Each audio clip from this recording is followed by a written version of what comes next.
This video is to all the overachievers out there. These are people who wake up at 3 a.m. or 5 a.m. and then you work until 11 p.m. and you're constantly hustling. You're trying to grow your business, or you have a job, but then after you finish working, you're self-studying, you're working on your fitness, and then you have your side hustle or a side gig, or you're freelancing, or you're doing all this stuff to improve your life, going to networking events and so forth, and it can leave you burnt out.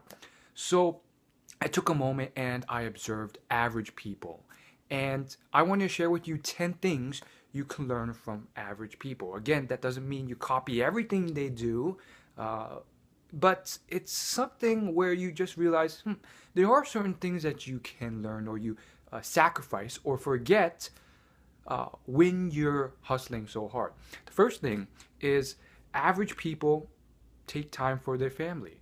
You know, a lot of these people, they just have a lot of time that they waste every day. Maybe they're not really aware of how much time they waste, but nonetheless, they end up putting in time for their family. And, you know, in certain situations, that's not always the best use of your time. Maybe if you have a toxic family relationship, but for most people, you have healthy relationships with your family. And one of the big things that people regret the most after working into their 60s and 70s is spending too much time at work and not enough time with their family. The second thing you can learn from average people as an overachiever is average people take time to enjoy life. You know, they have a job, a 9 to 5 job, but then after work, you know, sometimes 5 times a week, they're at the bar or they're having fun and so forth. Yes, in certain ways, it's not progressing their life, or, you know, they're kind of just stuck at this level because they're pretty much just spending their free time doing what they want. But at the same time, though, they enjoy life and they take time to enjoy life. I think this is something that is a lesson in lifestyle design. Maybe make your work into something you enjoy so that your entire life is something that's fun, or really just take some time, maybe once a week or once a month, to really just have some fun, go to something that you value. The third thing is average people, they really devote some time to their fashion. Now, this is one of those things where it's like, okay, take it with a grain of salt. Don't copy everything. Don't be like them and spend a ton of money on clothes and then just be unaware of your finances, over budget, your spending, and all sorts of horrible stuff like that. But for a lot of overachievers, one thing that they underweigh, whether it's to manage their budget or their finances, or to save and invest their money, all things that are admirable, is that sometimes they undercut so much that they underemphasize stuff like fashion and grooming. Believe it or not, these things are of importance. In fact, there's been a lot of tests and experiments done where they would test someone wearing a mediocre suit versus someone who has their fashion and their style together. And the guy who had a really well put together suit, he closed many more business deals. And it makes sense. You know, people care that you have yourself put together. Should you be like the average guy who's spending $500 a month on Jordans and Nikes and jerseys, and all sorts of stuff like that when he's barely making ends meet and he's going into debt? Probably not. But maybe it's worth spending a little bit more when you're barely, you know, spending any money on fashion and you have this secondhand suit. The fourth thing that you can learn from average people is average people have friends and connections. You know, this is one of those things that can be underemphasized in your pursuit of your goals.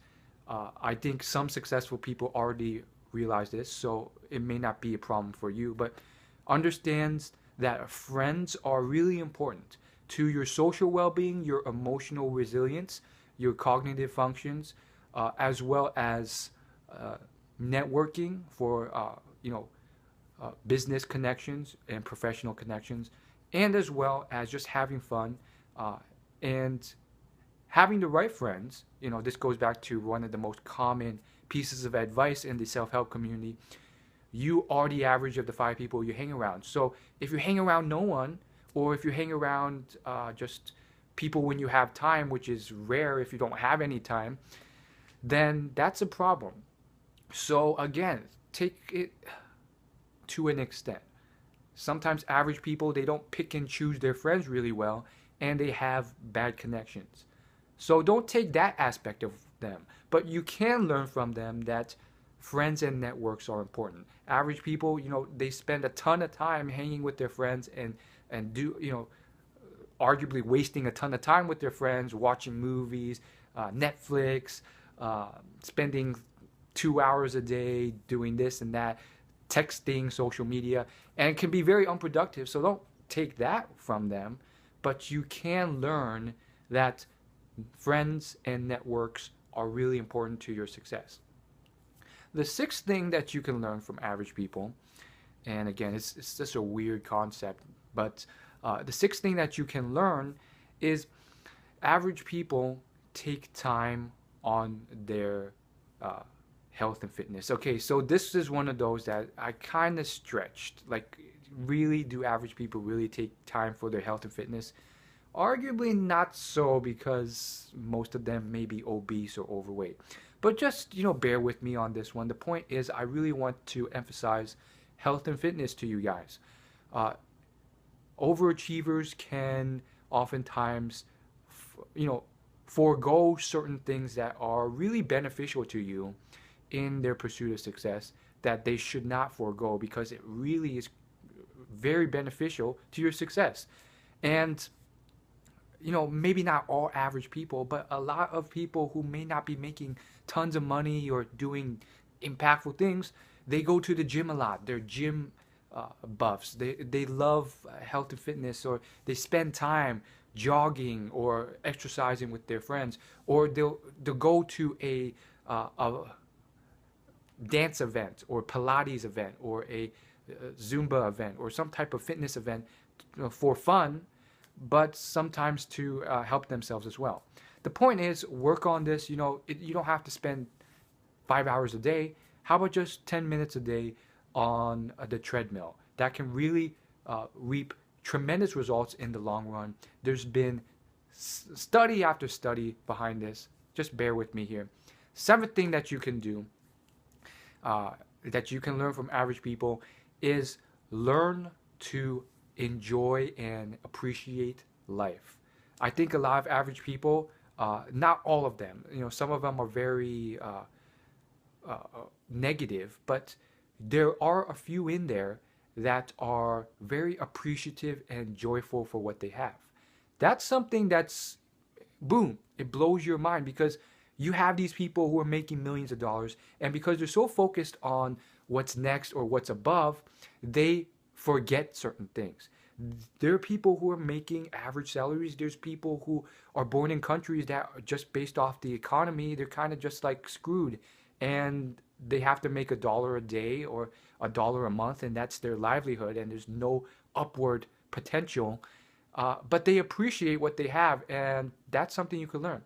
The eighth one ties into this. The eighth thing you can learn from average people is, again, this isn't all average people, but some of them are pretty happy. That one's huge. Some of them, not all of them, some are negative and complain, but there are some that are just so very happy, joyous people, and they just laugh a lot and appreciate life. And that's a reminder and lesson that, hey, maybe you don't need millions of dollars to start appreciating and having a happy life. So keep that in mind, because, again, there are certain people who never get there, because once they get 1 million, they want 10 million. Then once they get that, They want more, and it's this endless journey that's never ends. They're never happy, and the whole thing's based off a flawed model because they probably are in a business or career that they don't even enjoy in the first place. So, ninth thing that you can learn from average people. Again, I'm stretching these in certain ways, so take them with a grain of salt. But the ninth thing that you can learn from average people is the importance of giving back. Again, arguably most average people, they don't give back, they don't volunteer, but some do. And let's focus on those. There are some people who volunteer and give back when they don't have much themselves, or uh, they're on an average income. I think this is something that's really crucial because it's a lesson and reminder that even if you're broke or you don't have much, you always have something to give and help others in certain ways. Some people say, how can I help or provide value to a super successful person? What could they possibly want from me? How could I be their friend? And, you know, volunteering is a great example. In fact, John Paul DeJorio, the billionaire, back when he was broke and homeless, he volunteered because it was one of the things he could still give, and it was great value to those people in the homeless shelter that he volunteered for. You can always provide some value in some way. The 10th thing that you can learn from average people is simply that a sense of community and social activity can be greatly important. So again, you don't want to stretch this too far because again, it gets into places where you're doing weird stuff like drugs or alcohol, or you're going to places and being very unproductive with your time. So don't go that far, but realize that social activities are huge.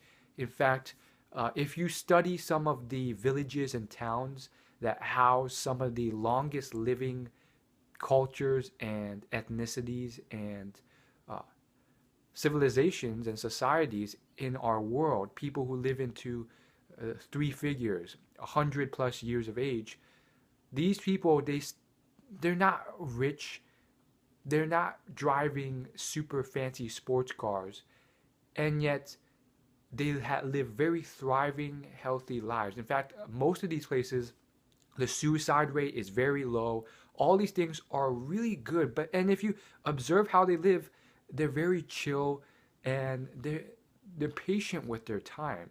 If they want to take a nap midday, they're willing to do that. What you can learn from that is that although activity could be useful in terms of success, activity in and of itself is not always the best thing. I think this is a lesson that many people who are making millions of dollars have yet to learn, or they need to be reminded sometimes, because they get to a state where society has taught them hustle, hustle, hustle, and for overachievers, sometimes you have to be reminded, hey, just check that out. There's something to be learned from those societies, people who live into 100+ years of age. How can they just do that? Ooh, that's interesting. They can just walk around town. They know everyone by name. They can talk to them. They're relaxed. There's no external or consistent stress on them constantly. And arguably, some people say, oh, I can just adhere to stress and I can just take as much stress as I can as long as I work 90-hour week. It's completely fine. I'm a hustler. But at some point, you have to wonder, is some level of that stress, can that be reduced? And is that really having no effect on your long-term health?